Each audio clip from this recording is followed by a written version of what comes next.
গ্রেফতার খর্দ পাতুলিয়া পঞ্চায়েত তৃণমূল সদস্য আশিস চক্রবর্তী।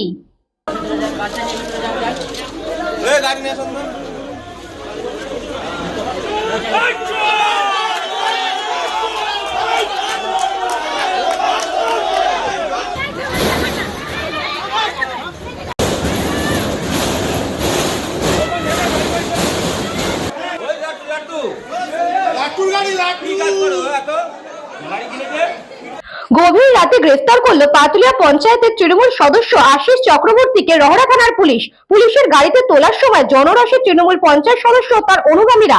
অভিযোগ, পাতুলিয়া পঞ্চায়েতের তৃণমূল সদস্য দীর্ঘদিন ধরে এলাকার মানুষকে অত্যাচার করত। এরই প্রতিবাদে এলাকার মানুষ পাতুলিয়া পুলিশ আবাসনে তার বাড়ির সামনে ঘেরাও করে পঞ্চায়েত সদস্য আশিস চক্রবর্তীকে গ্রেফতারের দাবিতে। এরপর রহরা থানার পুলিশ এসে কেন্দ্রীয় বাহিনীকে সঙ্গে নিয়ে ঘরের ভেতর থেকে পঞ্চায়েত সদস্য ও তার দলবলকে গ্রেফতার করে নিয়ে যায়। গ্রেফতার করে নিয়ে যাওয়ার সময় এলাকার মানুষের পুলিশের গাড়ির মধ্যেই পঞ্চায়েত সদস্য তার অনুগামীদের মারধর করে এবং চোর চোর স্লোগান দেয়। এরপর পঞ্চায়েত সদস্যের গাড়ি ও বাড়িতে ভাঙচুর চালানো হয়।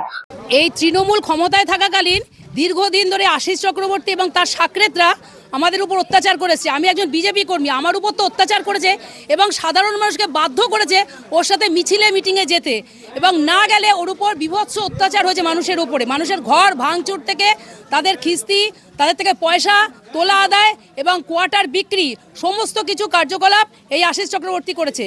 আজকে আশিস চক্রবর্তী হেরে যাওয়ার পরও ও রীতিমতো এখানে বসতো এবং লোককে চমকাতো ধমকাতো এবং বলতো 3 মাস পর আমরা ফেরত আসবো, তোদের দেখিয়ে দেবো। লোকে একটা আতঙ্কের মধ্যে ছিল, কিন্তু আজকে এই আতঙ্কের অবসান হয়েছে এবং আমাদের মধ্যে ভরসাহীন, ভয় আউট, মানুষ এবার শান্তিতে বসবাস করবে। ব্যাস এটাই আমি পাতুলিয়া আবাসিকের বৃন্দ থেকে আমি জানাচ্ছি। কৃষ্ণাপালিতের report, news Banga time. St. Augustine's Day School, Barakpur. Success for every child. Admission open session 2026 to 2027. Contact number 9007934555. AM Jewelers Ichapur Anandamath. আমাদের মেকিং চার্জ 3%। আমাদের লাইভ দেখুন JM Jewelers ফেসবুক পেজে প্রতিদিন রাত 7:35 আমাদের ভিডিও শেয়ার করলে পেয়ে যাবেন সোনার নাকছাবি একদম ফ্রিতে। ঠিকানা ইছাপুর আনন্দমঠ, উত্তর 24 পরগনা। যোগাযোগ 7439131404। আমাদের অনলাইন ডেলিভারির ব্যবস্থা আছে।